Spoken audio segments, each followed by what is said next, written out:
आजची रेसिपी या अगारोच्या एअर फ्रायरमध्ये करतोय। इथे आहे अगारोचा हा एअर फ्रायर। 4.5 लिटरची याची कपॅसिटी आहे। अगदी छोट्या फॅमिलीसाठी पटकन यामध्ये पदार्थ तयार होतात आणि छोटंसं गेट टुगेदर असेल तरी पण याचा छान उपयोग होऊ शकतो। 1400 वॅट पॉवर्स आहे, त्यामुळे फास्ट यामध्ये पदार्थ तयार होतो आणि हेल्दी कुकिंग होतं यामध्ये 360 degree rapid hot air circulation technology आहे, त्याच्यामुळे पटकन यामधली जी हीट आहे ती सगळ्या डायरेक्शनमध्ये एकसारखी अशी पसरली जाते, त्यामुळे पदार्थ सगळ्या बाजूनी एकसारखा असा व्यवस्थित शिजला जातो आणि यामध्ये 90% ऑइल कमी लागतं आणि त्यामधला जो क्रिस्पीनेस आहे तो तसाच टिकून राहतो, त्याचं टेक्स्चर पण शेवटपर्यंत तसंच राहतं। मध्ये 7 प्रीसेट प्रोग्राम आणि रिहीट आहे। यामध्ये French fries, chicken leg, shrimp, cake, stick, fish, ribs असे हे ऑप्शन आहेत। एका बाजूला टेम्परेचर तुम्ही कमी जास्ती करू शकता, प्लस मायनसचं साईन आहे, आणि एका बाजूला टायमिंग कमी जास्ती करू शकता। एका मिक्सरच्या भांड्यामध्ये 1 कप ओट्स घ्यायचे आहेत। यामध्येच 7 ते 8 बदाम घालायचे आहेत, किंवा नसतील तुम्हाला घालायचे स्किप केले तरी चालेल। पाव कप कोको पावडर घालायची आहे आणि पाऊण कप गूळ घालायचं आहे। बारीक गूळ असतो तो मी इथे घेतलेला आहे, किंवा साधा गूळ तुम्ही चिरून घालू शकता। 1 टीस्पून बेकिंग पावडर घालायची आहे आणि अर्धा टीस्पून बेकिंग सोडा घालायचं आहे। हे सगळं मिक्सरला आपल्याला फिरवून घ्यायचं आहे। तोपर्यंत इथे मी हा अगारोचा एअर फ्रायर प्रीहीट होण्यासाठी ठेवते। 160 डिग्रीला हा आपल्याला फक्त 5 मिनिटासाठी प्रीहीट करून घ्यायचं आहे।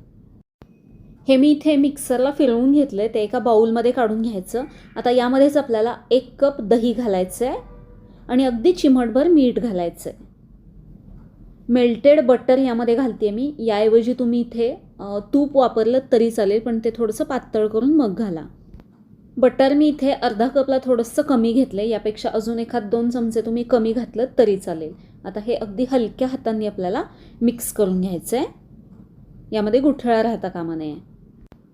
हे मी इथे ओट्स फ्लोअर चॉकलेट मफिन्स बनवते। बनवायला एकदम सोपं आहे, मिश्रण किती पटकन तयार झालं बघा, खूप काही साहित्य नाही आहे, अगदी सहज सोपं आहे। हे मिश्रण तयार झालं आहे, आता हे आपल्याला यामध्ये भरून घ्यायचं आहे, किंवा तुमच्याकडे मोठ्या साईजचे जरी मोल्ड असतील त्यामध्ये भरलं तरी चालेल। इथे माझ्याकडे छोटे छोटे आहेत, ते मी भरून घेतलेत। आता इथे आपला एअर फ्रायर प्रीहीट झाला आहे, यामध्ये मी हे सगळं सेट करून घेतलं।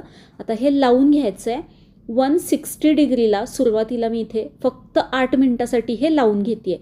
8 ते 10 मिनिटामध्ये व्यवस्थित होतं। याच्यावरती मी थोडेसे बदाम देखील कापून टाकले होते, त्यामुळे दिसायला आणि खायला खूप मस्त लागतात हे मफिन्स। हे तयार झालेले आहेत, मी बाहेर काढून थंड करून घेते।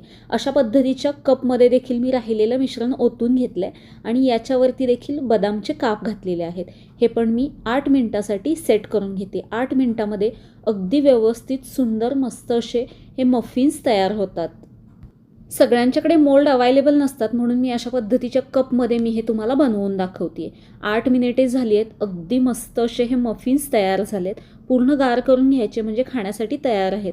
अगदी छान फुललेले तयार झालेत बघा। एकदम सोप्या पद्धतीने झटपट असं आपण या एअर फ्रायरमध्ये मफिन्स देखील बनवू शकतो। काम झाल्यानंतर हा एअर फ्रायर स्वच्छ एका कोरड्या कापडाने पुसून तुम्ही नंतर तो वापरू शकता। धन्यवाद।